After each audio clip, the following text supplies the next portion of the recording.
later. Oh, shit. She's doing it again. We're live. Oh, right. All right, I think... Don't touch a thing. What's up, everyone? How we doing? If anyone's here, see if it's working at your end, Gal. I believe we should be live, but you never know now. You never know because I messed it right up. View your channel. This is what happens. Yeah, you're live. I'm live. Live. Doesn't look like it. Can you see me?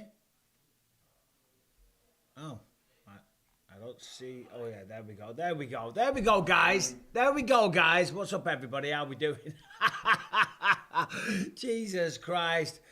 Oh, listen, I was good at fighting, okay? Knowing all this shit, I'm not the best, but you know what I mean? We got there in the end, guys. Thanks for sticking with me. If you're still here after that debacle, oh my God, what an absolute shit show. Right, anyway, round two.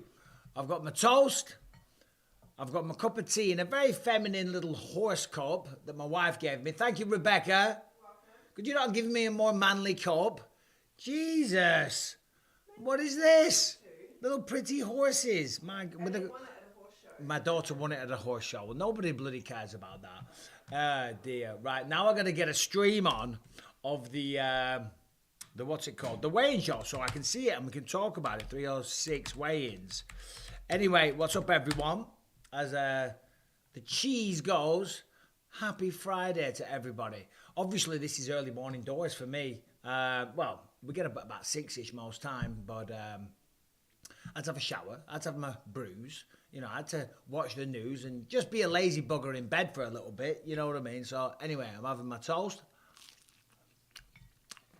Jim is burning, says Rebecca. Anyway, why am I merchandising Papa Fury's words? Well, last I checked, he does not have a copyright on it, so bollocks to it. Mike, do you think this is a Dustin Poirier versus Benoit Saint-Denis situation where people are disregarding the veteran with Diego Lopez and Brian Ortega? That's an interesting question, mate, for FT1483.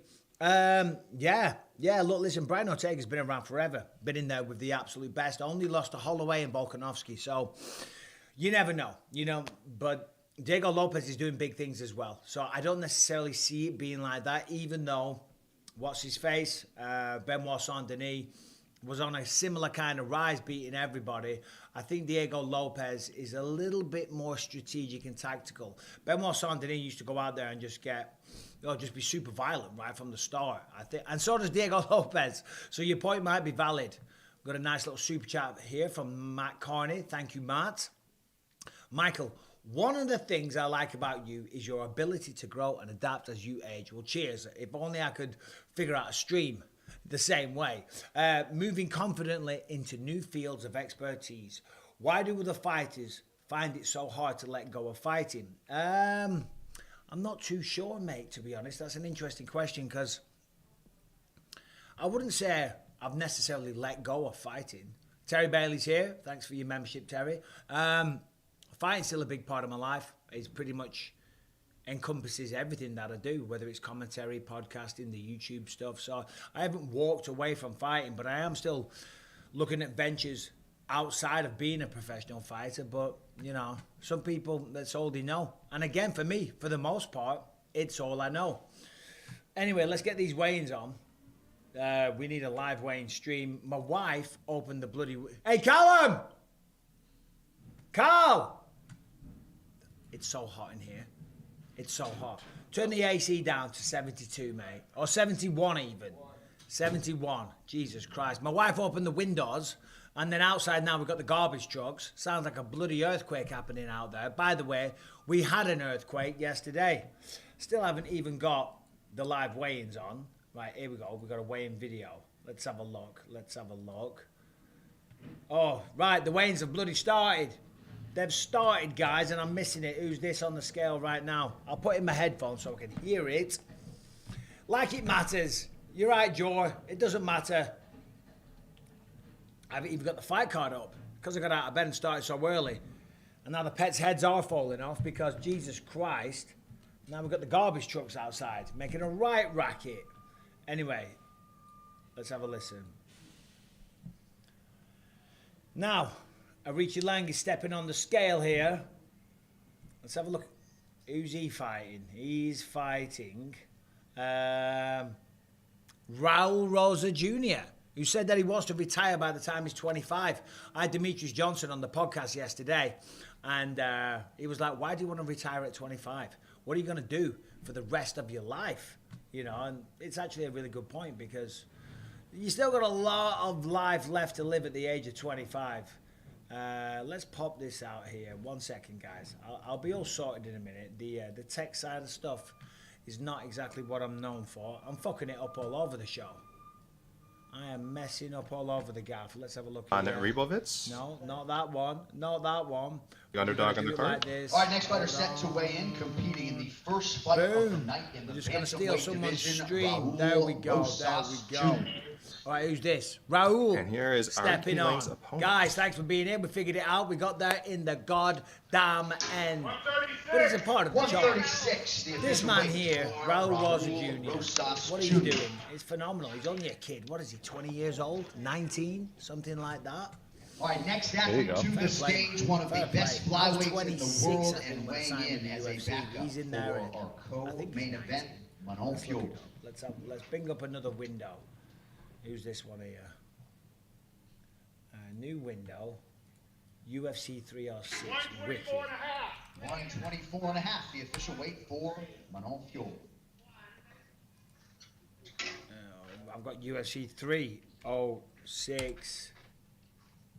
Oh, Jesus Christ, he's done an... Oh, yes, that was Manon Fuel.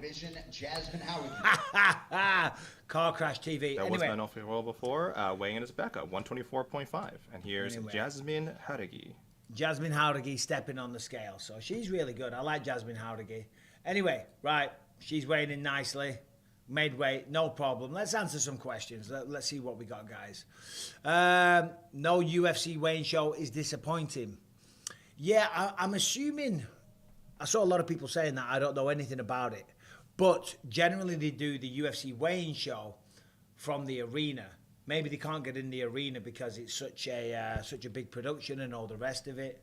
You know, that's my guess anyway. So maybe they just haven't got access to the arena. They could do one from the Apex, I guess. But yeah, no idea, mate. No idea. No weighing show. Had to save some money. I don't think that's the case, mate. I do not think that's the case. Anyone else thinks it's quiet? Hold on a minute. Well, we'll sort that. I don't think it's quiet, but boom, boom, boom. We'll turn it up, boys. How's that for you? Don't start on me. That is loud. That is redlining. If it's quiet for you, you got to turn your headphones up. Bisping versus Masvidal, catch weight. Well, Joe, it'd have to be quite the catch. Where do you get a No Man Alive shirt? They will be on sale soon. Just been messing. Volume's perfect. Thank you, Terry Bailey. Loyal member for quite some time. That's way better audio. Okay. I just had to turn it up. The classic. Turn it up. Might be in quiet. That will never happen. Yeah, so the merch, it'll be dropping soon.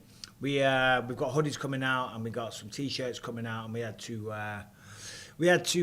test them all out, wash them a few times, make sure they don't shrink, make sure they don't fade, check out the quality of the hoodie. Because the first hoodies came and they were kind of really like flimsy.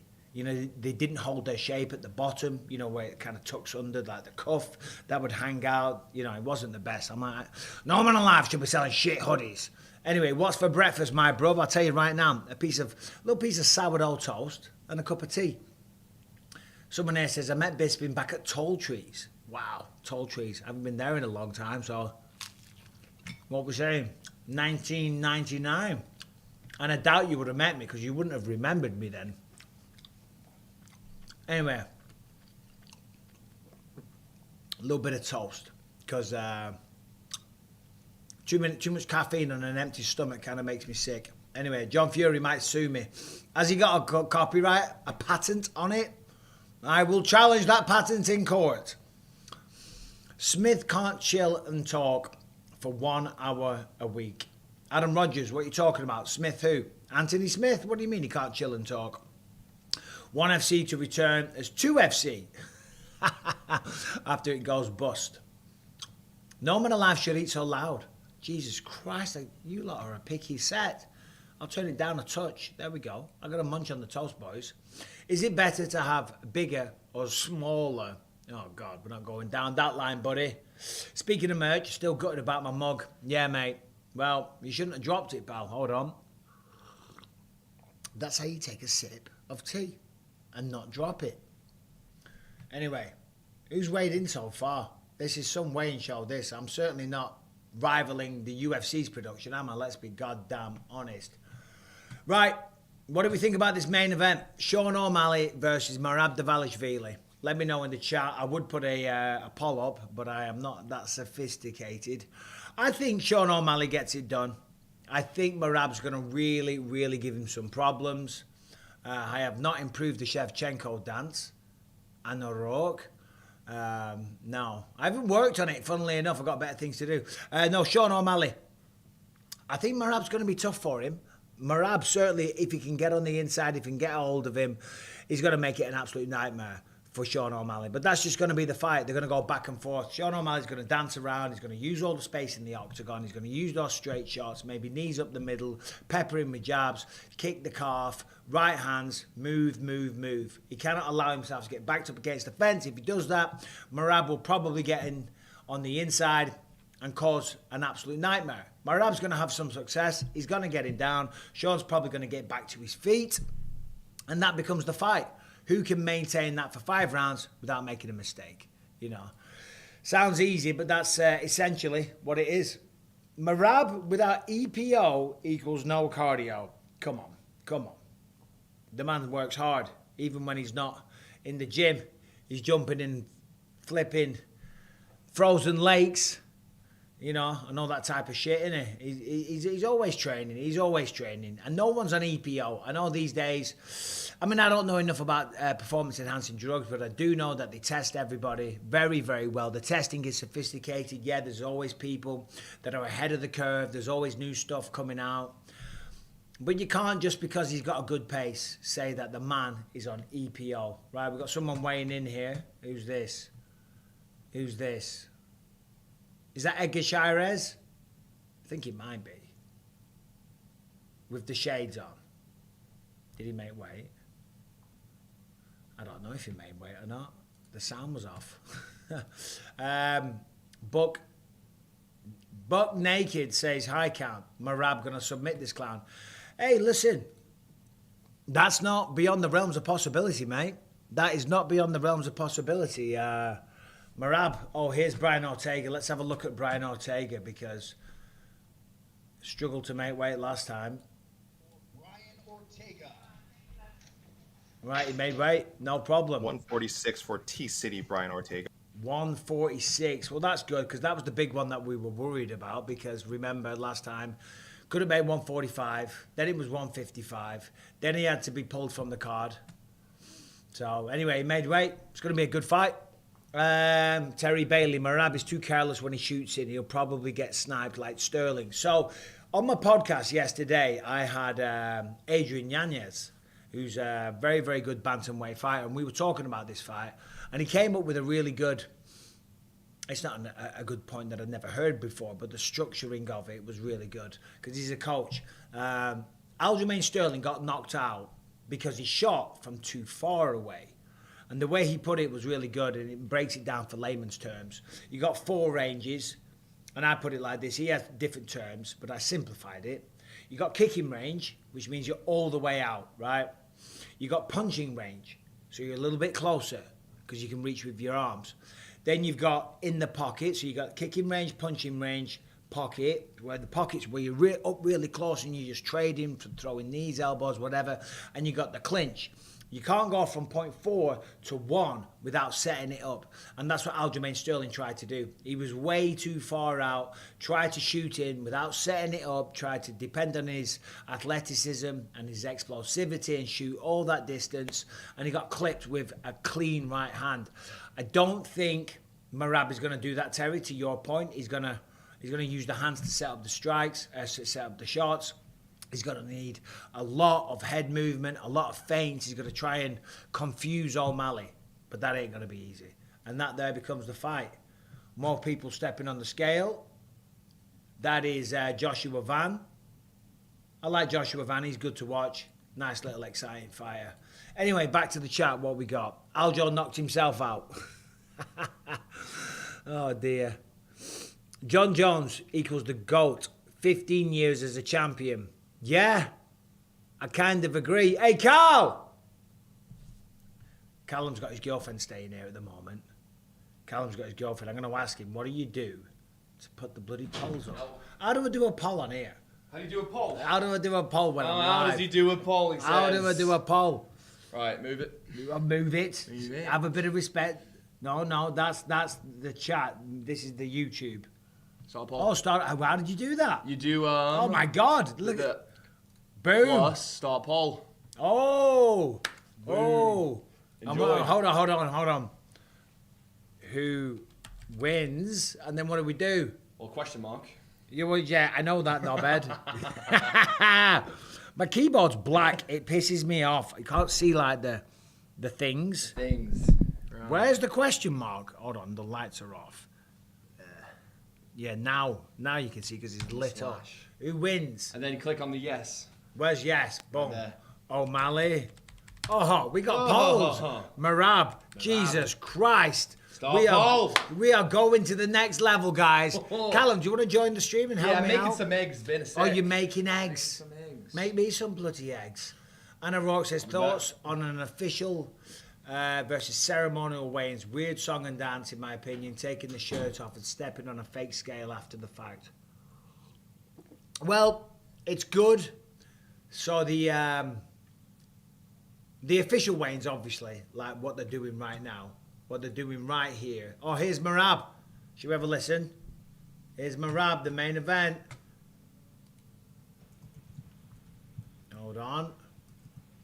He never struggles to make weight. 134. 134 for Marab. And that's that plays in his favour for this fight, by the way, because he's not killing himself to make the weight. That's another reason why Aljamain Sterling got knocked out. Not just going from range 4 to range 1. He got knocked out because of those brutal weight cuts. And I say it all the time, and it's a cliche thing to bring up. But it affects your ability to take a shot. It really does. Right, I've got a couple of chats here. Oh, yeah, the official weigh-ins. Yeah, well, these are good. And the ceremonial weigh-ins later on, that's to hype it up. That's to put on a show. And they did those for loads and loads of years. This was just a progression in the sport, letting the fighters weigh in early. You know, they can't have everyone and crowds there at 9 o'clock in the morning, you know, but it's good for the fans, especially people that are flown into the city to watch it. You go to the ceremonial weigh-ins, you get hyped up, and yeah, it's a bit of fun. Matt Carney said, would you be down to run your own fight company, meaning you would be able to make those cold-blooded decisions that are sometimes necessary, or would you fear of being seen as a bad guy prevent you? I mean, I'm very, very busy. I don't have time to even coach people. I do want to coach people some days. But yeah, if you're running a fight promotion, you know, you're providing an opportunity and a platform for fighters to compete on. But sometimes you're going to make decisions that aren't going to be popular. I mean, this is the thing, and you all say, you know, company man, yada, yada, yada. Dana's fucking great, you know. And all you people are going to think that I'm oiling him up. Here we go. Who's this? We got another one here. Who is this? Let's have a listen. Oh, no, I've paused it. Paused the bloody video. He's much taller than Oh. Rob. It's Ignacio. 155, the official weight for Daniel Zellhuber. Oh, Daniel Zellhuber. Pardon me. Jesus Christ. Get One- it right, Bisping. Zellhuber. He's good as well. Anyway, are you making a watch along for the fights tomorrow? Yeah, I will do that, Pascal. You know, and I'll be a little bit organised. This crack of dawn bullshit ain't good for the live stream, and I'll tell you that. Anyway, so I started a poll. Let's have a look. I've got new skills. 69% of you, I've got Sean O'Malley. Currently changing 69, 68, 69. It's probably about right, you know, in terms of how I see the fight as well. I do see Merab having the ability to do it for sure.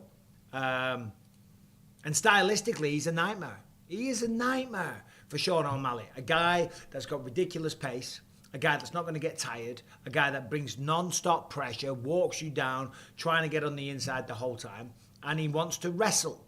For someone like Sean O'Malley, that wasn't a wrestler in high school or college or anything like that, that's a pain. That is the kryptonite to somebody like Sean O'Malley. But on the side of Sean O'Malley, he's got the length, he's got the range, and he's also got the fight IQ, and he's got the speed, the precision, he's got the agility. He's very light on his feet. His footwork is fantastic. The footwork's going to be a major issue. He's always switching stances because you need a certain leg to shoot on. And when they switch stances, it kind of changes everything. It changes the takedown that you're going to go for. So if Sean's switching stances as he goes, it's going to overload the mind of Merab Dvalishvili as well. And that, in my opinion, is kind of what makes this such an interesting fight. So there you go. All right, so we've got a little breakdown. A break on people weighing in right now. No one's actually on the scale at this moment in time. So, because of that, we'll answer some questions. What do you got, people? Slim Jim, how you doing, buddy? 15 years beating women. Well, look, listen. John Jones has had some escapades outside of the octagon. We all know that. We all know that. But if we're talking about John Jones as a fighter, and you're forgetting everything that went on outside the octagon, which is, you know, there's been a lot over the years. You can't deny what he's done in the ring. You cannot deny what he's done, you know. And yeah, there's people like Islam Makhachev that are nipping at the heels in terms of greatness. But Islam's had, what, 3 title defenses? 3 or 4, I'm not sure off the top of my head. John Jones has been doing it and beating world champions, generations of champions for years. And I'm, by the way, not just saying this. This is what people always say, oh, yeah, you're just agreeing with Dana. Dana doesn't give a fuck what I say. Do you think he really gives a shit that I think Islam's better than John Jones or I think something else? He doesn't care. I'm saying what I think. But Islam's right there, but he's just got more work to do. He needs more time. Is Conan in Red Sonja? Conan the Barbarian. No, Arnold Schwarzenegger will not be in the Red Sonja movie, coming out soon, by the way. Featuring yours truly. Got a nice little part in that. Who do I play again? Hawk. Yeah, got a good part playing a guy called Hawk, which incidentally is the second time I've played a character called Hawk. When I did Triple X, my character was called Hawk then as well. Adam Rogers, thank you very much. Thought you beat Chael, but thought Hamill could have got it. Yeah, they were both close fights, mate. They were both close. You know what I mean? It's like the Matt Hamill fight was really, really close. Hawk the peasant. The Matt Hamill fight was really close, and I was lucky to get that. Back in the day, I was an arrogant prick. And the Chael Sonnen fight was really close. Even Chael thought that I got it. You know, it was one of those. You can't complain, you can't bitch. When fights are that close and you can make an argument either way, it's just down to the judges, and you just see what happens. There's no what's it called, animosity here. So Sean O'Malley's weighed in 135, Merab 134, Alexa Grasso 124, Shevchenko 125. Ortega's weighed in at 146. Diego Lopez is yet to be seen. Esteban Ribovic versus Zellhuber, that's on, both weighed in at 155. Still waiting for Irene Aldana. Norma Dumont made it. Ignacio Barmondes, haven't seen him yet. Manuel Torres stepped on the scale, 156. All going to plan. Nobody's missed weight yet. Right, let's get back to the chat. Terry Bailey, member for 25 months. What's up, Terry? Did you see the video of when I did the fast and stuff? I did the fast, but I had a couple of drinks in that video, and it all kind of went to my head a little bit. Members only, though. Rumour has it, Chael liked your cologne. He did, Terry. God bless him. He did. You've all heard that story a million times before, so I'm not going to get into it. You're behind 156. I am behind, actually, because I paused it like a total knobhead. Let's speed her up. Let's speed her up. I am behind. I'm behind in life. What made you wear glasses? I'll tell you what made me wear glasses, Nervos. Not because I want to look sophisticated. And soon I will not be wearing glasses every time you see me. Obviously, I've got one eye. And the one eye that I have has astigmatism. Right, so the eyeball isn't completely round. So therefore, contact lenses they can be a bit of a struggle, and they move around. And I used to always have to stick my finger in the eye and straighten the contact lens. So then I went to the opticians, and they tried all these different bloody contact lenses. It took years, and they still couldn't get them right. And in the end, they got some that didn't move, but they were the wrong prescription. They weren't much better than having no glasses on, or no contact lenses in. And I don't want to walk around with glasses on the whole time. So I went to a different opticians a couple of days ago, actually. So hopefully this time next week, baby boy, no more Dharma glasses. My wife kind of likes them though, but yeah, it's not a fashion statement. It's just practicality. It's just being able to live life. Right. What was that one? No man alive. What about the weight rule proposed by the legend himself, Mo Lester?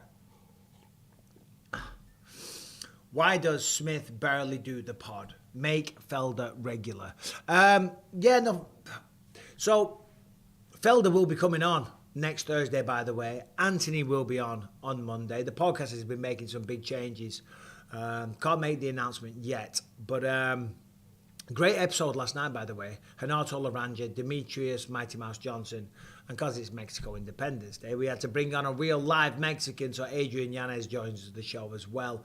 But Anthony only does the Mondays now, because he was doing twice a week, but a lot of the time he just couldn't make it because of his schedule and doing ESPN stuff and obviously training for fights. So we brought him down to once a week, and then just lately, he's had other stuff going on. He had his fight and stuff like that. So it's just been hard. But he'll be on Monday's show.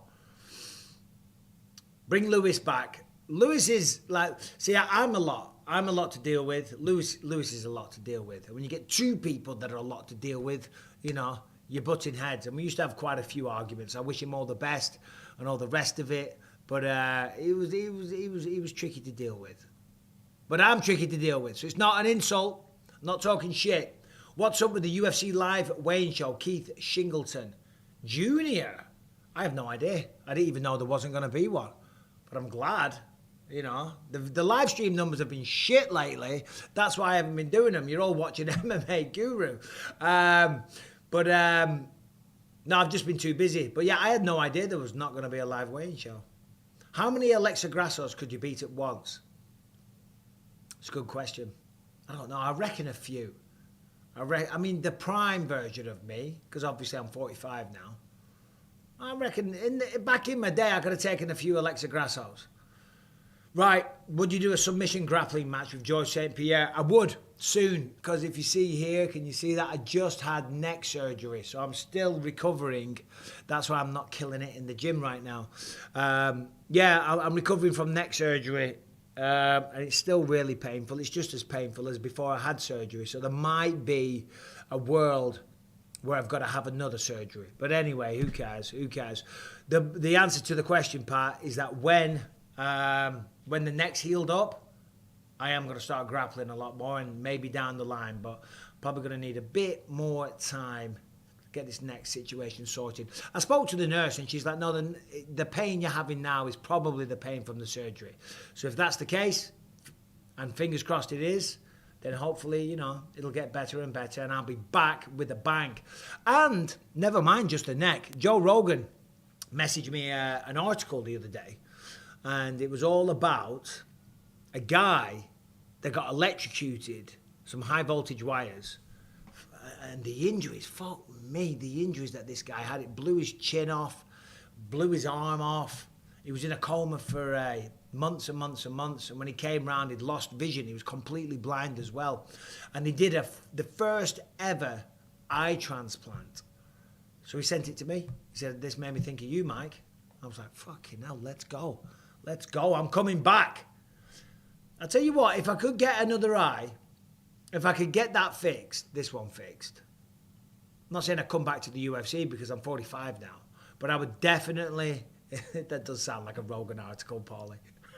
You're right, mate. I would come back and have some fun fights. Do I want a robot eye? Yeah, I want a robot eye. I want an eye. I want two eyes. If anyone can do it, I can. Well, thank you, Richard. Appreciate that, buddy. Right, I'm going to try and do another poll. Seeing as Callum just showed me how to do it. I have a fun drinking game. Every time he says neck surgery or I'm 45, you have to take a shot. Whoever's standing at the end wins. Well, Cardnotics Anonymous, number 1, why are you going to be a dick? Number 2, won't say it again. How about that for a drinking game?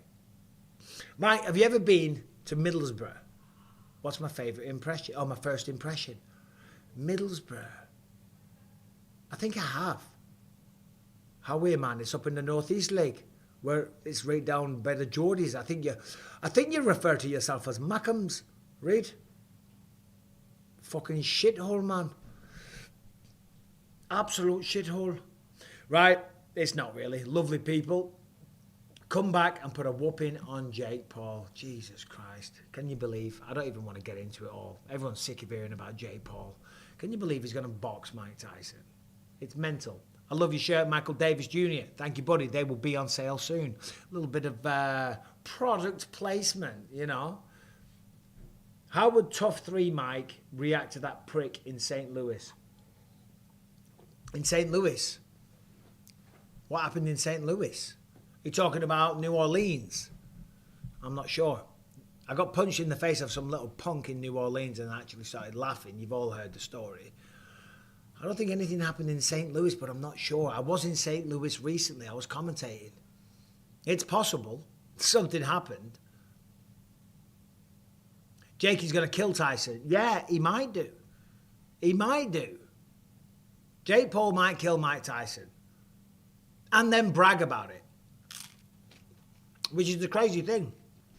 He probably will kill him and say, yeah, I'm the guy that killed Mike Tyson.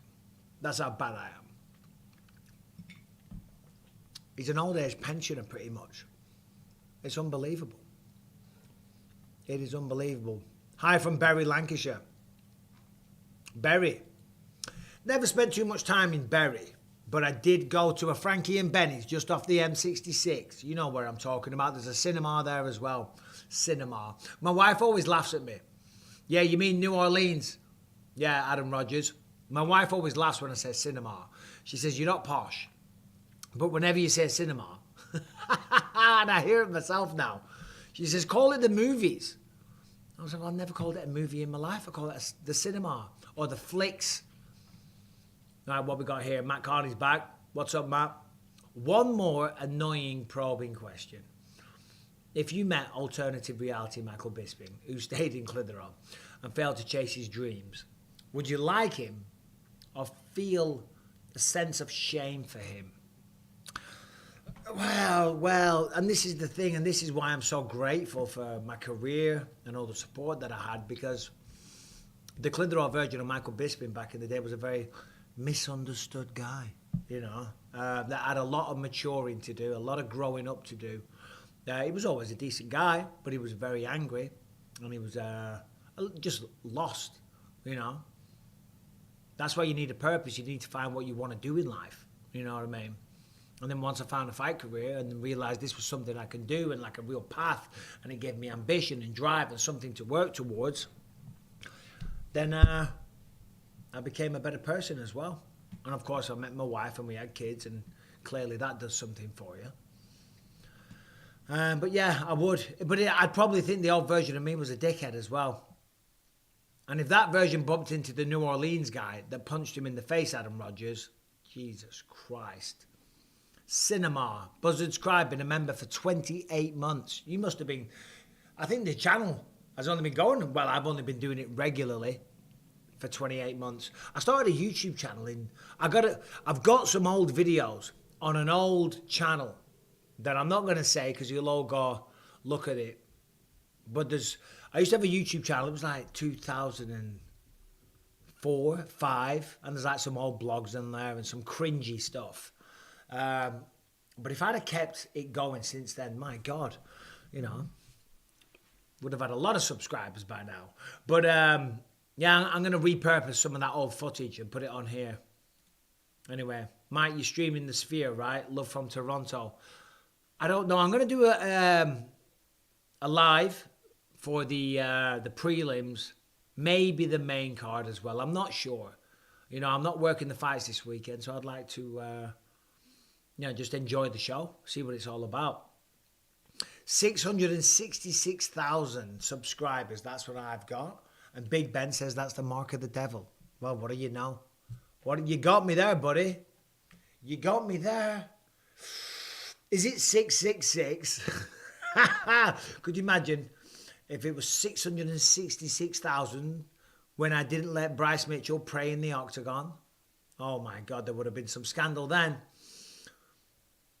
Victor Martin says, with all due respect, your daughter's beautiful. Would you like to have a Brazilian son-in-law? I wouldn't. She's got a boyfriend, mate. But thank you for being respectful. She is a beautiful lady. If a fighter in the future manages to become a champion in 4 different weight classes simultaneously, would he become the GOAT automatically? Wavy Turk. That's a good question. And it's a relevant question because Alex Pereira, you never know, could have the ability to become the champion of 4 weight classes if he was to go up to heavyweight, because he's already done middle, light heavy. Oh no, he could become three, pardon me. Yeah. If he was to do it though, does that make him the greatest of all time?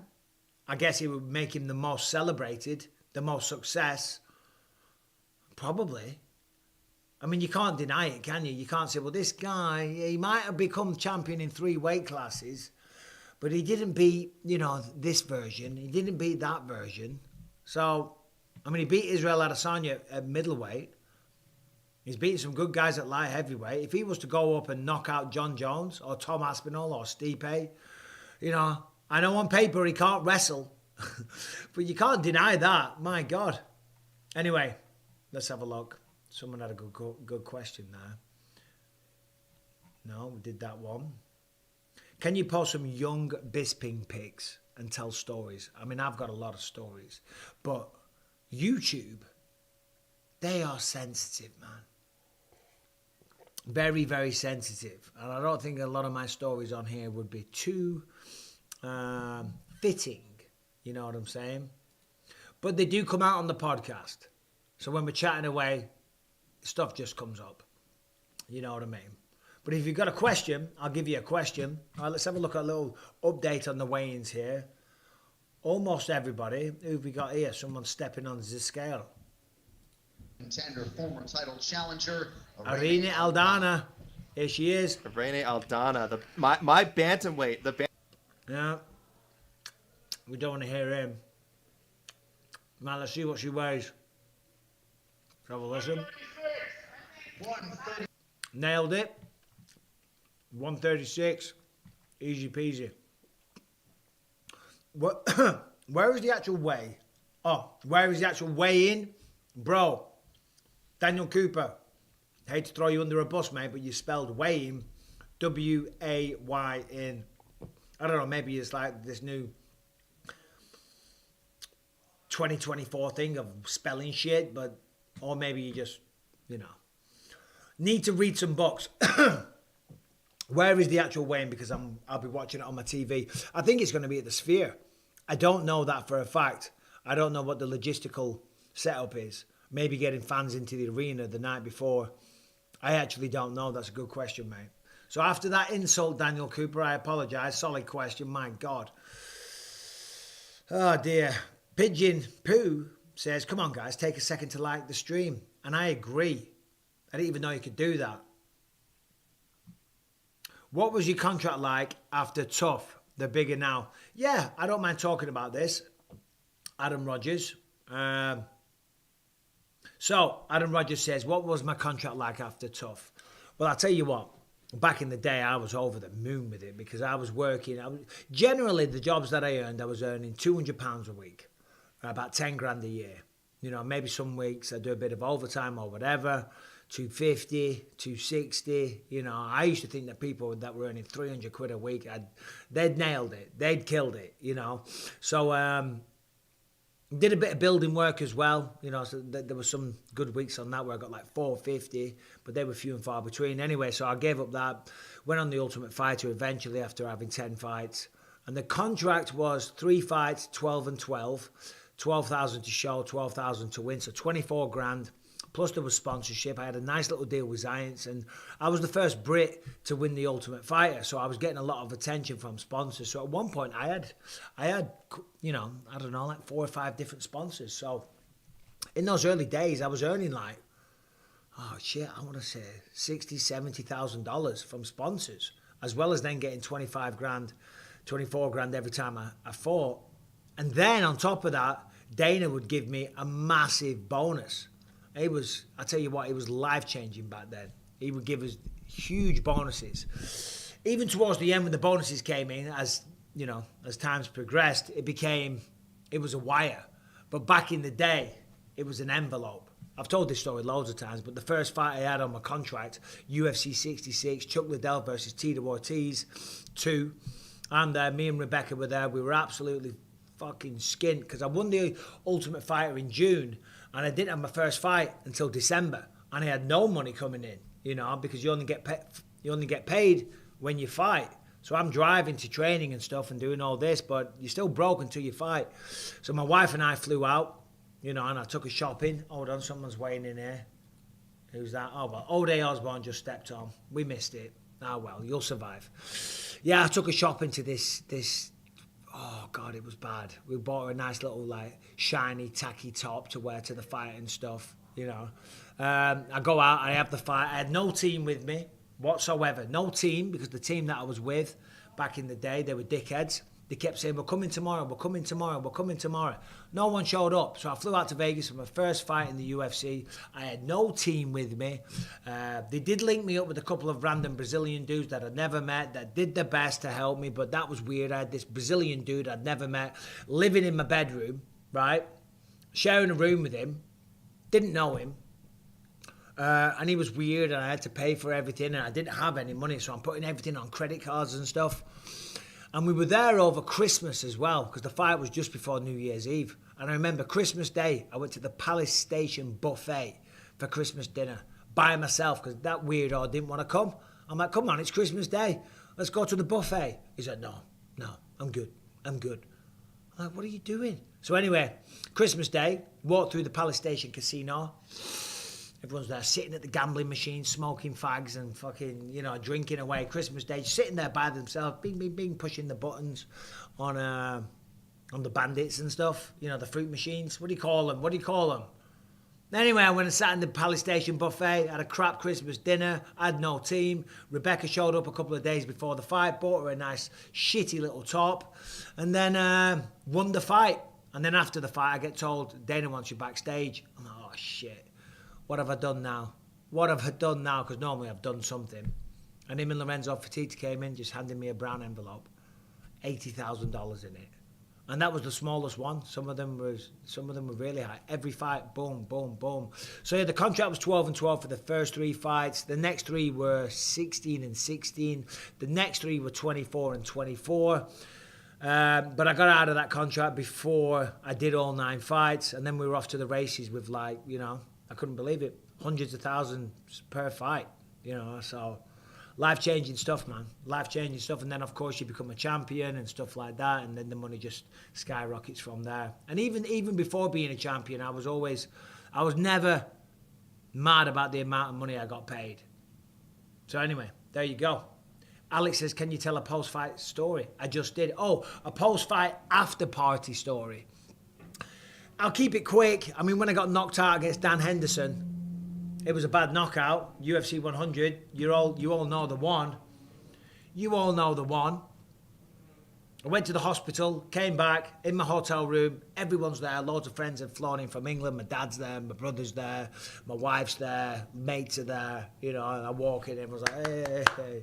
I'm like, yeah, I got knocked out, great. Anyway, let's go out and get shit-faced. You know, that's what they all want to do. It's like, come on, we're going to party regardless. So we went out, and I don't remember much of the night, to be honest. You know, you're drinking, you've just been sparked out, unconscious, cold. I've just come out of the hospital. So it's no surprise that I don't remember much. But I do know that Jason Statham, name drop, Jason Statham was with us at some point, right? And whenever I see Jason Statham, which isn't very often, let's be honest. But I do see him at like UFC London now and again. And he came up, he's like, mate, how you doing? Oh, remember that night? I was chatting to your dad and your mum and everything. And I've got no idea. My mum wasn't there. My dad's wife was there. That's not my mum, for sure. Not my mum, no offence. But still, my dad's wife was there. He's like, yeah, I met your mum and everything. Yeah, it's good night. Other than getting sparked out in front of the entire world. Yeah, there you go. Right. Dad's a pimp. My dad is a pimp. He's a pain in the ass as well, but shout out my dad. Shout out Jan. He's probably watching. Papa Bisping, as people call him. He's hopefully coming out here soon, so I'll get him on a live. My dad's got stories. I mean, they're always stories. Let's have a look here. Hold on a minute. I think everyone's weighed in. Has everyone weighed in? Oh no, we're still waiting for O'Day Osborne. Other than that, oh, Manon Fior, backup fighter for the co-main event. I never knew that. I'm supposed to have my finger on the pulse. I was not aware. O'Day Osborne. They were talking a bit of shit yesterday, weren't they? What was his name? Ronaldo Rodriguez with a big sombrero on, chatting some mad shit.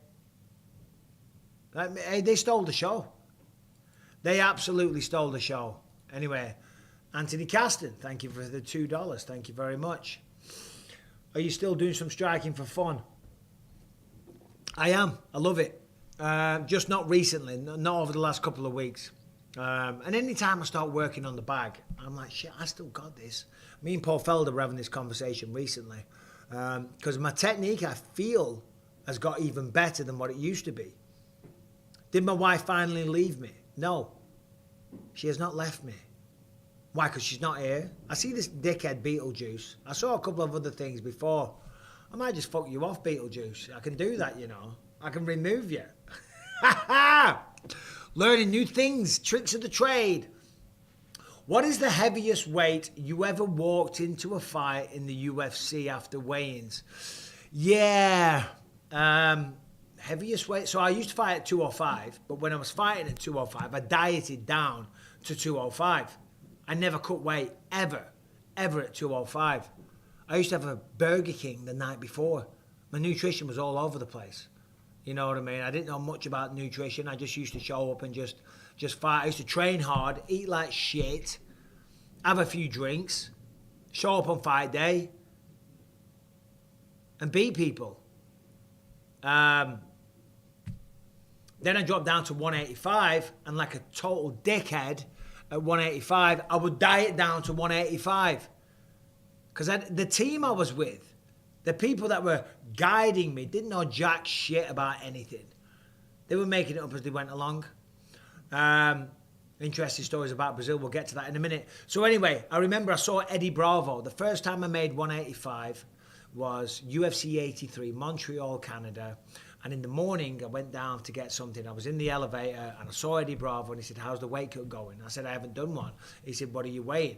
I said, I'm like 190. He said, oh, bro, you could just put the sweatsuits on and walk around. And that's what I did. I went for a walk that day with a sweatsuit on, made weight. So I probably went into that ring about 190. But when I started learning the tricks of the trade a little bit, I would weigh in at 185. And then by that night, I would go to bed at about 205. So probably the heaviest from 185 to the day after 205, something like that. So 20 pounds heavier. Any interesting stories about Brazil? Not really. Lots of stories about Brazilians. How's the neck, Mike? I mean, I can feel it right now. I'm in pain. That's why I do this now and again and stretch it. Feels like I'm stretching it, but I'm not stretching it.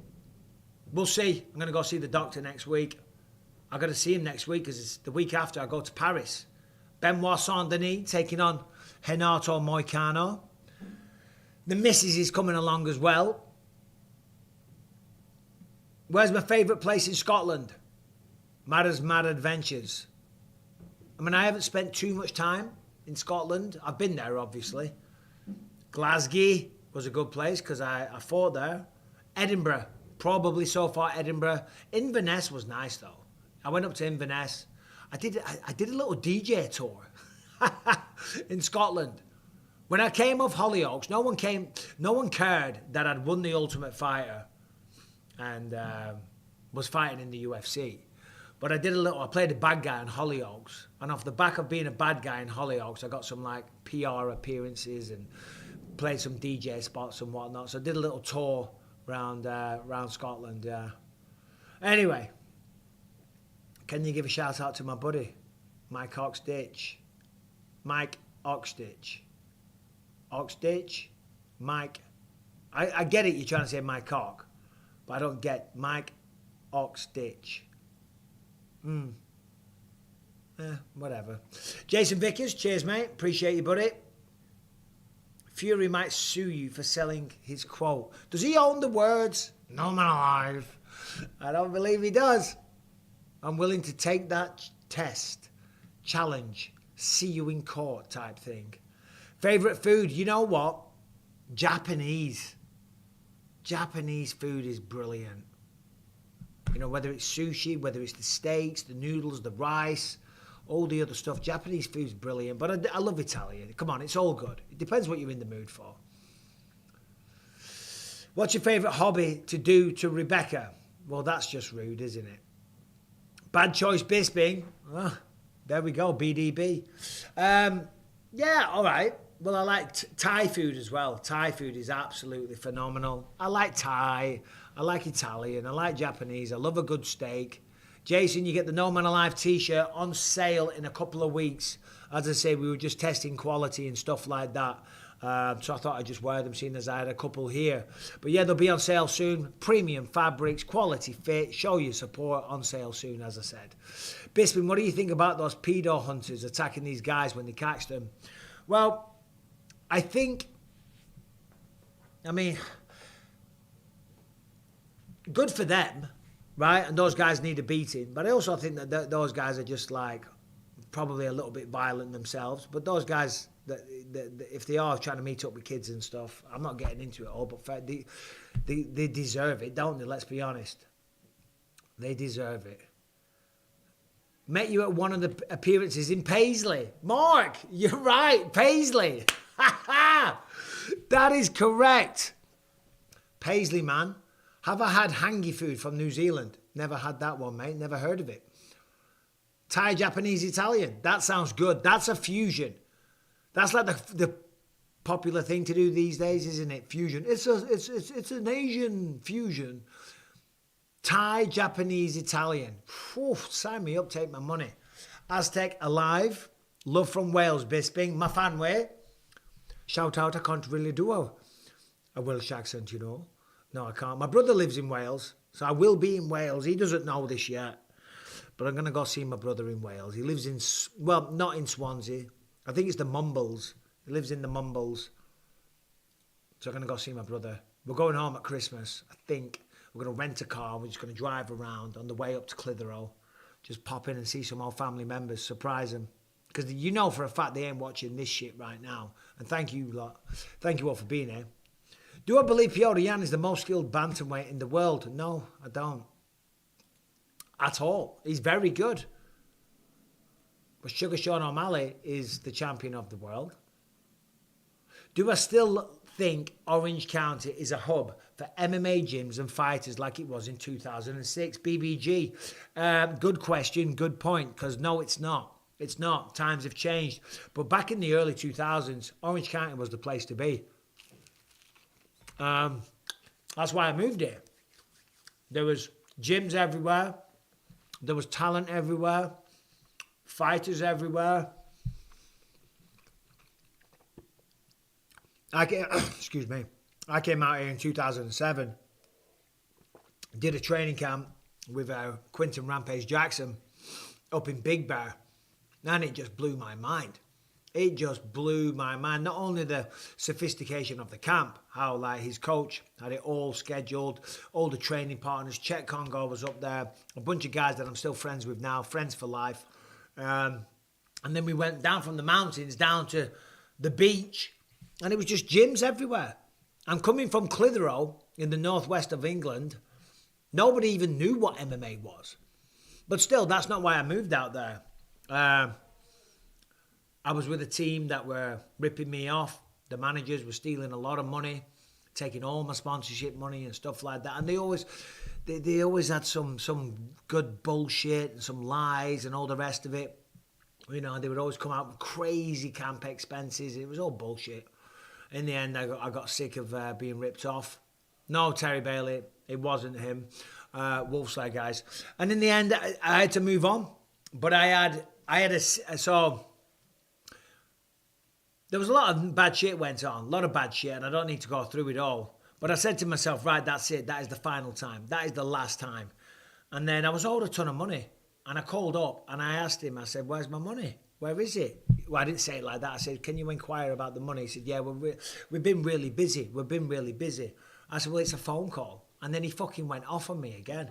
I said, fuck this, I'm done. I'm out. But I had a season of The Ultimate Fighter to coach. That was all lined up. So I flew out to coach The Ultimate Fighter. And I didn't really have any coaches. Fortunately, I knew some people in Orange County that I'd made friends with on that training camp. So I roped a couple of those in. They came down and helped me coach. And made good friends with them. And I said, you know what? After this, fuck it. I've got no gym. I've got nowhere to train. Moved out to California in 2011. Wasn't supposed to be for life. It was like, well, planes go both ways. You know what I mean? If we don't like it, we'll just fly back. Jumped on a plane, booked a flight. Flew out there at a moment's notice. On a moment's notice, we didn't even sell the house. We didn't move the furniture out. We just booked a plane ticket. Booked it, packed it, fucked off. That's literally what we did. And that was 13 years ago. And we got a great life here now. All the furniture, I asked my dad to send it out to us. And I went round with Post-it notes, right? Keep.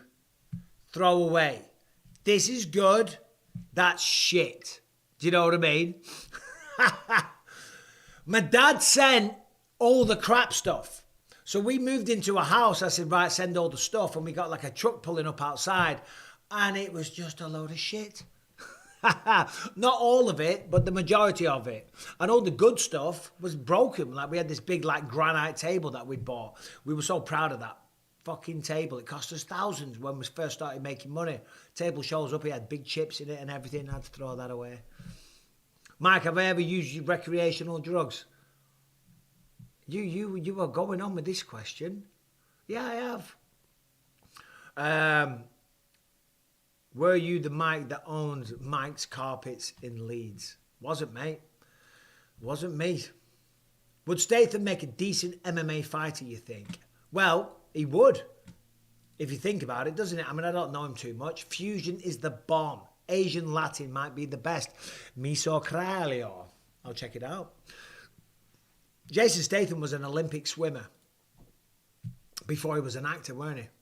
If you've got the athleticism to do that, you can be a mixed martial artist for sure. Sugar Sean isn't even a quarter as popular as Conor McGregor. Yeah, see, that's a good one. Let's put a poll. Hold on. Start a poll. Look at this shit. Look at this. Will Sean be as popular as McG? Yes. Oh, I'm putting out crappy polls. Add start poll. Boom. Has it worked? It has. First time ever doing that. It's the little things. Yeah, Sean wants to be a superstar, and he is a superstar. He was a diver. Yeah, there you go, Mike Barrett. Same thing. A diver, Olympic swimmer, whatever. Thank you, Larry Birdie. Like the typing skills there. What was I talking about? I gives a shit. Who cares? Sugar Sean. Oh, Sean. Sugar Sean isn't as vocal as McGregor. He's not. And he doesn't talk as much shit either. And he hasn't got an Irish accent. What I'm saying is, there's a lot of Irish Americans. And, you know, they jumped on McGregor. And then McGregor was very, very outlandish. His performances were fantastic back in the day. You know, he's fallen off a little bit, whatever. But he was the man back in the day. And then at the press conferences, he was quick-witted, he was funny, and he didn't give a shit You know, and that's what we're like over that part of the world. In England, in Ireland, you know, if we're going to be a fighter, if you cut from that cloth, you're going to talk shit. A lot of people don't like to talk shit, you know. Even last night, Sean O'Malley was confident, but he wasn't like, he didn't steal the show. You know what I mean? And 77% of people say that he's not going to do that. I wish that you and Romero fought. Go Marab. Yeah, you know, Leprechaun, it would have been a pleasure to share the octagon with him, but it never happened. MAGA, DoorDash Dingy. I'm from Florida. Sean isn't 10% of the star McGregor is. You never know. If he keeps winning, maybe. But you're right. Currently, he's not. I don't know about 10%, but he's not on McGregor's level right now. But if he keeps winning, you never know. Who are the commentators for tomorrow? Same as always for a pay-per-view, unless it's out of the country. Joe Rogan, John Anik, DC. Can you give me a shout out? I'm a fan from Italy named Andrea or Andrea. I don't know. Maybe you're a woman. Andrea or Andrea? Italy sounds nice. You know, I saw a thing where you can buy a house in Italy for €1. I want to do it. What's up, Mike? Wondering if you've been following the undefeated 1FC fighter, Burt Lica. He makes all of his opponents quit mid-fight. Burt Lica. I'm alive. Can't say I kept up with that one. Is that your t-shirt? Is that t-shirt on the merch store? Chris Stanners. It will be soon, mate. It will be soon. Not on there yet. But dropping, I believe, is the term that the kids use. It will be dropping soon. Hoodies, t-shirts. Oh, come on. How many minutes would you need to knock out O'Malley in his prime? In my prime? Well, he's a bantamweight, isn't he? He's a bantamweight. So, no bantamweight alive. But I'm retired. So, do I think Kamaru was the CEO of EPO? I don't think so, mate. Oh, look at this. Adam. Bisping, you met my missus, Chelsea, at an airport a couple of days ago. I did, I remember. I was in Phoenix, Arizona, and just had to fly in and out on the same day. Pain in the ass. But I'm walking through, and this girl smiled. I smiled back, and she goes, "Oh, nice to see you again." I said, "Oh," and she said, "Oh, we came to see your show." I said, "Oh, well, what, a fight?" She said, "No, Tales from the Octagon." Mind blown. Mind blown. I was like, "Oh my God." She said, "Yeah, me and my husband came to watch." And she was a lovely girl. I said, "All right, give me the phone. Let me send a video for your husband or boyfriend," whichever one it was. Because I bet, Adam, you dragged her there. She didn't want to be there. Let's be honest. No woman's going to come watch Tales from the Octagon. So you dragged her along. So I sent you a little video. Lovely girl, by the way, Adam. Steve Ruskin says, "We can sort you out a great B&B north of Manchester if you need. Great views of all of Manchester, but out the way in the hills, mate." Well, Steve Ruskin, talk to me. I need accommodation. I need an Airbnb probably in Wales when I go to see my brother. Matt Carney says, "Mike, time for a pleasantly dark question. If you were a soldier, would you prefer to kill directly, as in up close and personal, or indirectly, perhaps how similar to a sniper does it? Similar to how my dad used to do it. He was a sniper in the army. If I kill a guy, I want to see his face. I want to see the life drain out of his eyes. I don't know, mate. I don't know. If you're in the army, you got to do what you got to do. Up close, personal, from a distance. It's all the same thing, isn't it? At the end of the day, tough business, man. Tough business. Very, very shitty stuff. Don't trust Steve, Mike. I took him up on an offer of the Airbnb and woke up with one eye, one kidney, and hip surgery. Oh, shit. All right, 73% of you think that O'Malley will not be as popular. All right, well, whatever. Whatever. He's still young in his career, man. McGregor's been around forever. Tom Aspinall smashes John Jones in 3 rounds, Slim Jim says. I've said that for years, and I said it a while ago. I think it was about... Was it 2022? Might have been 2022. He had a big win, and I said I don't think John Jones could hold a candle to him. And I got slaughtered. Everyone's like, what is he talking about? But you can't underestimate John Jones, let's be honest. I do think Tom is the future of the heavyweight division without a shadow of a doubt. I have said that I think he beats John Jones. I do. But will they ever fight? I don't know, man. I don't know. And a lot of people, because I was like, he's got to fight Tom Aspinall. If he beats Stipe, he's got to fight Tom Aspinall. But a lot of people, and a lot of people that I speak to that I respect their opinions, they're like, no, it doesn't matter. His legacy is set in stone, and they do have a point. But it just wouldn't be a good look if he walked away without fighting him. However, that doesn't undo what he did. But it wouldn't be the best in my humble opinion. But he's absolutely right, these people that I speak to, they would forget about that. There would be a bit of noise initially if he was to retire. And we don't know if he is going to retire. But there would be some noise initially. But that noise would fade away. And then the records would still stand. You know? I hope he doesn't, though. I hope he doesn't. Mike Conlon, yeah, I'm not a moron. Snipers are not close and personal. They are far away as you can possibly get with a rifle. I'm aware of that. I'm aware what snipers do, buddy. They'll be like up in like a tower or in the fields or in the bushes. They'll be on a roof looking for Donald Trump. I know they're not up close and personal, buddy. Honestly, that's right. With the Virgin South Korea and no fight swords came up to no tickets, Connor. I am stinking. Why did I read that out? Anyway, who's this? Matt Carney. We just did that one. So the weigh-ins are all done. They're over. But you're here, so I'll keep chatting. Iceman Bentley, shirts for sale soon, mate.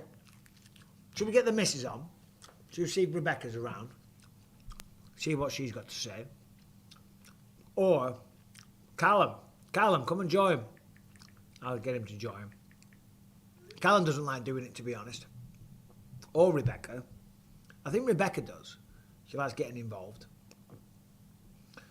Rebecca, join? Question mark.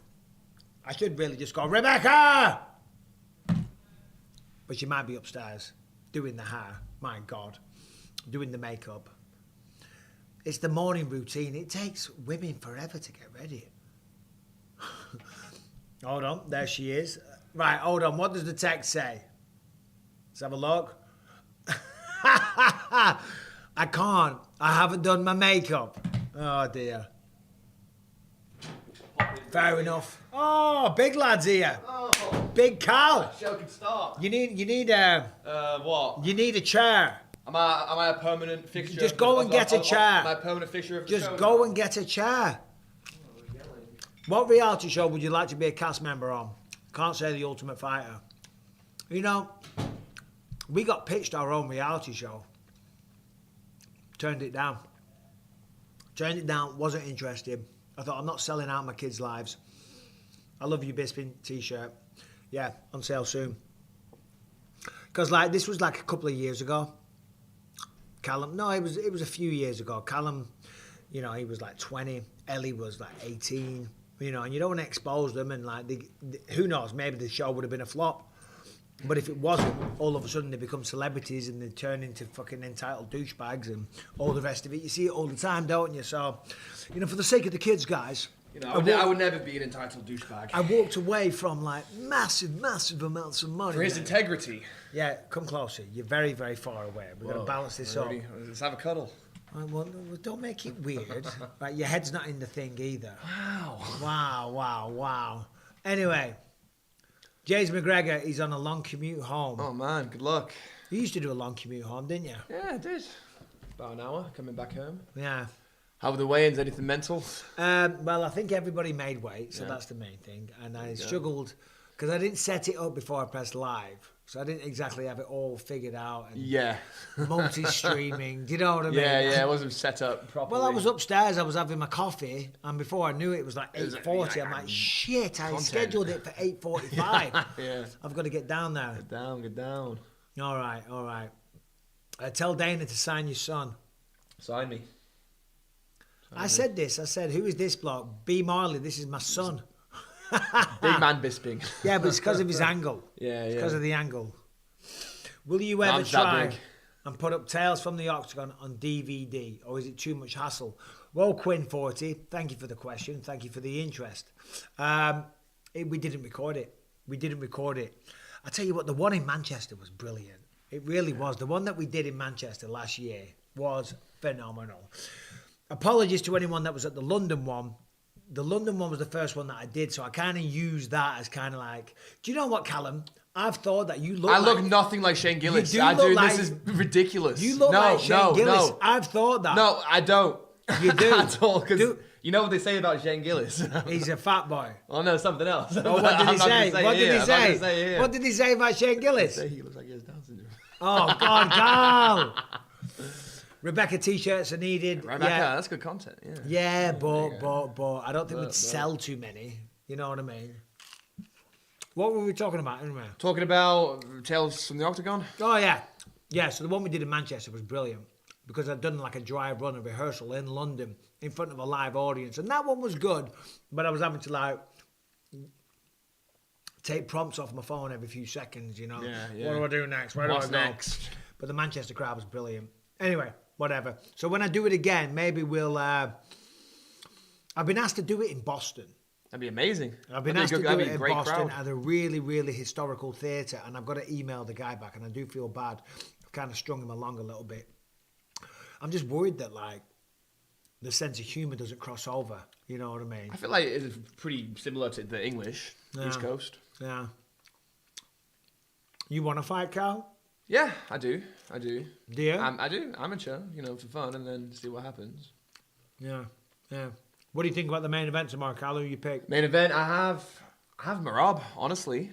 Yeah, I think he's going to take him down and control him. Yeah. I mean, we saw Jan take down O'Malley and control him decently. In their fight. And I feel like Marab's a better wrestler than Jan. Right, So with that logic, I mean, that's the end of my assessment, honestly. Yeah. Well, that's what it is. It's a striker versus a wrestler, isn't it? And who can be successful with their approach. Yeah. Ultimately, that's what it comes down to. Yeah, for sure. Callum, Yes. have you ever got shit-faced with me? Someone wants to know. Not shit-faced. We've never done We've that. had a little buzzerton. Yeah, we've been on vacation. Never been like, Dad. No. Where am I? When we went on holiday, we had a few drinks, didn't we? But nothing crazy. Nothing crazy, All no. very tasteful.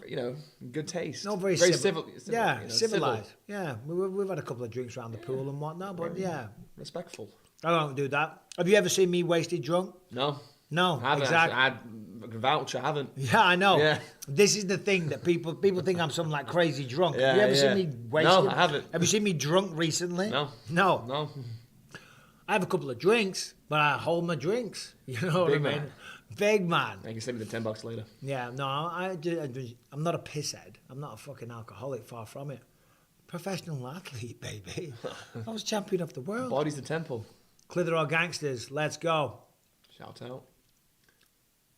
Callum, do you I still... got DM'd on it. Really. I've kind of moved on to the writing section of studying. Yeah, so this is the thing. Callum's training or studying right now. Training. Everything's training.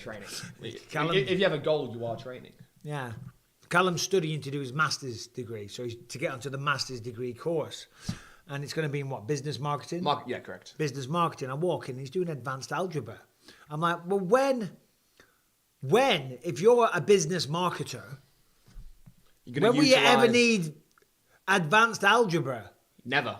It's just to weed people out. Pointless. Very pointless. Absolutely pointless. How long we've been going for? An hour 15. That's not bad. That's not too bad. It's not too bad. We'll do another half hour or so. So if you've got a super chat, send it in, boys. Callum, how good is Ryan Loader? In wrestling, he's amazing. He's very good. Do you want All-American? Yeah. Who would win in a street fight? Me or you? That's a bizarre question to ask. It is, especially when I know the answer. Do you? Bosh. No man alive. No man alive. Yeah, I'm telling you, son. Don't underestimate me, pal. Plug the merch. Mike, he's got your eyes. Nice. Let's have a look. You kind of do. Look in the camera. I think. You do have my eyes. God bless you. Yes. Lucky guy. Oh. I was always told I've got like Beautiful eyes. Beautiful eyes. Really? I'm like, yeah. Have you seen this shit? Yeah, gorgeous, man. You might have seen a show if you're in England called Rob and Ramesh versus. No idea what you're talking about. It's a big show on Sky One. So I was. You mean back in the day or now? No, just a couple of days ago. It was on Sky One. I filmed it. It was hilarious. Ramesh and Rob, the two comedians, and they go into a new world. Every episode they go into a new world that they don't necessarily know much about. Right. This time it was versus UFC. So they picked me up. I saw a clip you posted. And we drove through the desert. Yeah. And I had to like educate them on UFC. One of them was a fan. One of them hates it and was like, really? It's too violent. It's too violent. So he's like, is it bad? I'm like, well, we'll put it like this. And I whip the eyeball out. I'm like, I've only got one eye. And the guy's like, oh! That's good content. It was. Where can you watch that in America? Freaked him out. I don't know in America, but in the UK, Sky One, I got sent a link. Maybe I'll steal some of the content and put it up for the members. Yoink. I'm joking, guys. I'm joking. I would never do that, Sky One. First time seeing a Bisping live stream. You two are great together with the banter fam. Thank you. That reality show would have slapped. Never too late, boys. Yeah, but it's, you know what? And thank you. I appreciate that. Here was the thing. Because, like, other than we just live our regular, normal life, right? And they were like, oh, no. We'll make things happen. We'll, like, create an event or we'll suggest something. So you'll go to this event and you'll do that and maybe you'll throw a party at your house. So basically, it's not a reality TV show. No. It's a bullshit TV show. And they're going to create all these circumstances. And I know that's what they do on all of them. And I'm like, well, fuck that. That's not what I want to do. This is not authentic. You could just have a dude following us around the house and like having stupid little arguments and stuff. That'd be great. But we're all getting dressed up because we're going down to a I would just be in my room for 5 hours. Yeah, and I'd be like going, dickhead, tidy your room, get up, get in the gym. And you'd be like, yeah, Dad, I'm going to work out. And little friction with the wife and stuff. That's better shit than like no, but you know what I mean? Some domestic disputes in there. Yeah, but no, it is. But that's better than these, so like going bowling. We're going to Six Flags. Yeah, we're going to Six Flags for the day. Or I don't know. Ellie crashed the car. Well, she did crash the car recently. Yeah. See? Good content. Anyway, yeah. Michael Balmos says, you're the man, Bisping. Thank you. Favourite strike? Can't beat a left kick to the head. Why left? Because I'm left-footed. Oh, I didn't know that. Yeah. Oh. Left-handed, left-footed. Jab, boom, lead switch kick. Knocked a lot of people out in sparring. Not in a fight. I know who. I'm not going to say who, but I know who. I've done it many times. I did it a few. Very famous fighters as well. We ain't talking. I can give you two right now. I'm not going to. You don't tap and tell. You don't knock a motherfucker out and then just be like broadcasting it everywhere. Yeah, you would never. I would never do that. I'd never do that. You've never done that ever. But I did spar Luke Rockhold and beat him up pretty good. You might be the unofficial Strikeforce champ. I am the unofficial Strikeforce champion. Good throwback, Cal. Boom. Let's go. Cal, would you consider having a savage, cold-blooded warrior as a... What? That's a question. Continue. Well, let me read it because we've got other people on. Cal, some would consider having a savage, cold-blooded warrior as a father would create some fear in the child. As a youngster, did you see the softer side of your dad as well as the violent brute? Was I ever? I don't think you were a violent brute. Was I ever a violent brute? I don't think you were a violent brute. Say the right thing. I wouldn't say you were a savage, cold-blooded, Yeah. You think carry on. You were savage. Say good things. Yeah. Get on with it. You're a great dad. Yeah. Never did. Did you ever go hungry? No. Have I always provided? Always. Did I do my best? Yeah. See? Good dad. Nothing but love in this house. Very real. Oh, Thank dear. you, Matt. Oh, God's sake. Bisping was a master try. That's Stockholm syndrome right there. Oh, yeah. It is. Blink twice. Well, no, it's not, because that's when you fall in love. Well, it It's is. when you fall in love with your captor. Yeah, but whatever. Hold on. What is it? Press 1 if you agree, press 2 if you don't. Yeah. But we need a question. We need a question. Hey, pull it up. Pull it up. You know how to do polls. I do know how to do polls. Lucas buying new dangerous pets. No, he hasn't got a new pet recently. Andrea Giordano from Italy. From Italy. Now he's still got the same stuff. Well, the tarantula died. Did it die? We haven't got the tarantula anymore. I didn't know that. Yeah, it didn't move for ages, and we were prodding it. And it was there, it was alive, but it was slowly dying. What was the issue? I don't know, it died. Right. We didn't take it to the spider doctor. Called Jill and Turner. It was like, we just threw it in the garden. It's dead. Okay. Then he's got the bearded dragon. We got the dog, obviously. But that's a bit, got old Harry. I'm getting another dog, though. You say Harry got old? No. We're getting another dog. My wife won't let me. She says that she has to deal with all the dog shit. That's fair enough. And all the stuff like that. But I'm doing it. Don't do it. What did we think about that election the other day, guys? The election. Debate. The debate. Oh, it's politics. No, we're not getting into politics at all. It was bloody boring. Push one for Trump. No, don't do that. I'm kidding. Have the Bisping brothers ever fought each other? Well, we're not brothers. That's my son. So it's obvious. But my brothers, oh my God. Yeah. But they weren't fights. They used to kick the shit out of me when I was younger. Yeah. Me and Conrad had a proper fight once. Didn't end well. For who? For me. Like, I did. He was a prick. He punched. We were in a car. My mum was driving, and he punched me. What? I was in the front seat, and he leans forward and punches me. Just like a sucker punch? Yeah. What reason? Because he's a knobhead. So I jumped out the car. Yeah. Opened the door. You what? Kicked him. And as he's getting out of the car, I rammed him with the car door. That's great. It was a proper kick-off. Yeah. My mum's screaming her head off.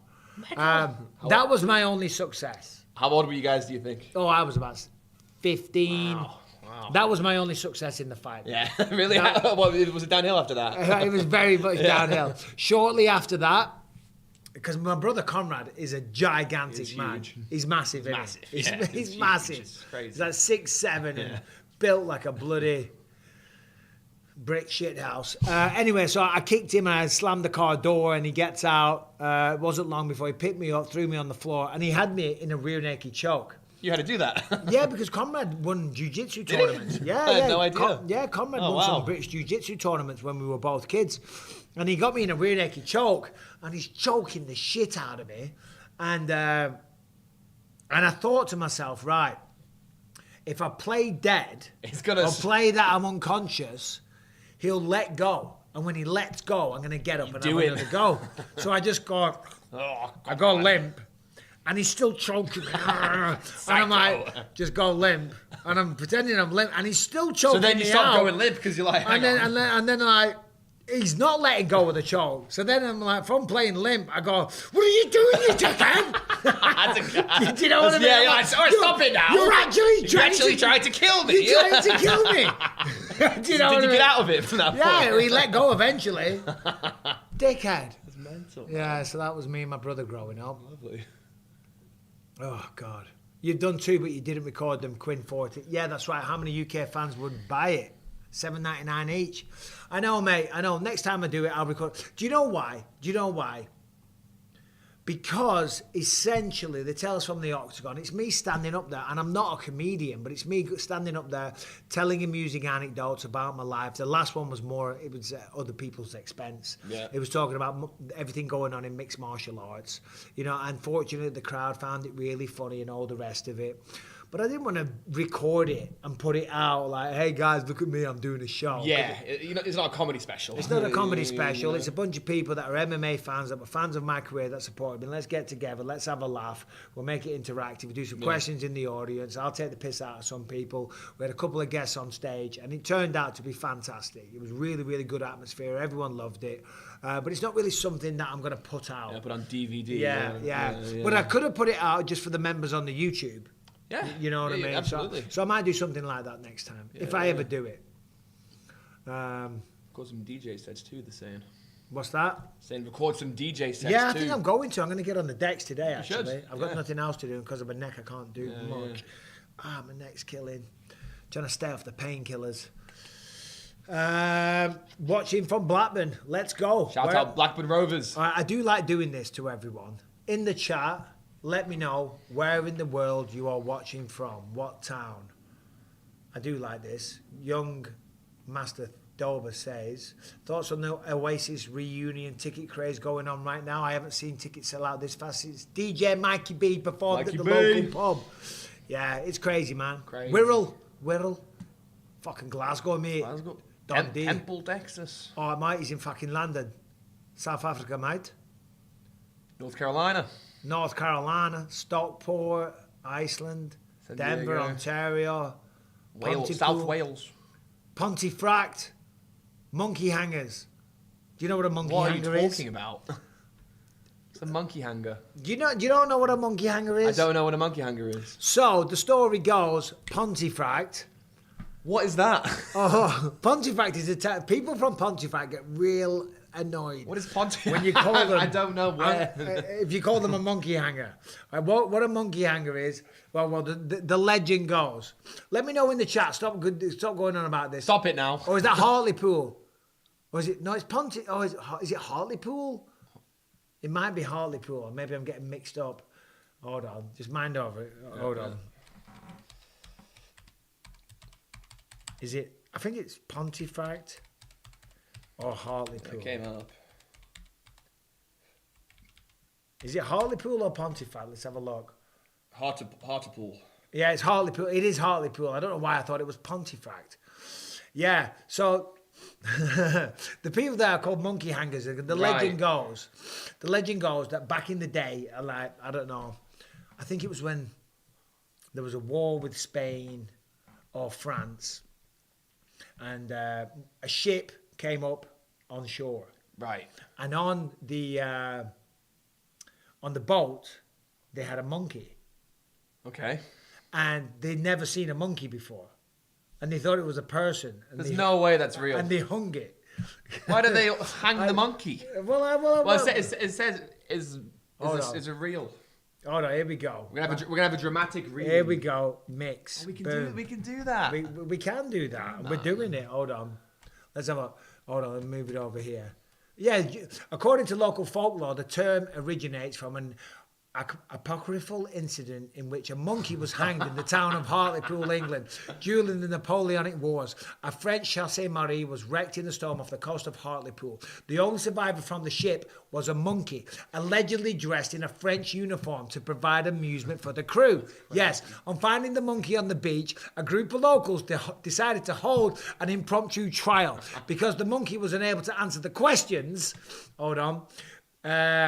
And because they had neither seen a monkey nor a Frenchman before, they concluded that the monkey was a French spy and they hung him to his death. Now, I know you thought I was getting all crazy, like coming out with nonsense there. That's crazy, man. I'm telling you. So when I was working on building sites, now and again, you'd meet people from Hartlepool. Right. And I'm telling you, anytime you meet somebody from Hartlepool, Yeah. you call them a monkey hanger, and they get so Do they pissed really? off. We don't fucking hang monkeys in fucking Hartlepool. That's bullshit, man. It's bullshit. They get so Really? That's hilarious. You ever see? Yeah.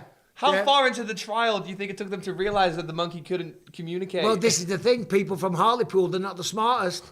They're not the smartest. They're like, he's with the French. He's got a French fucking uniform on. Well, I kind of speak French. It's a soldier. The monkeys like making monkey sounds. They're like, they think, oh, it's fucking it's a mad language. Like, hang the bastard.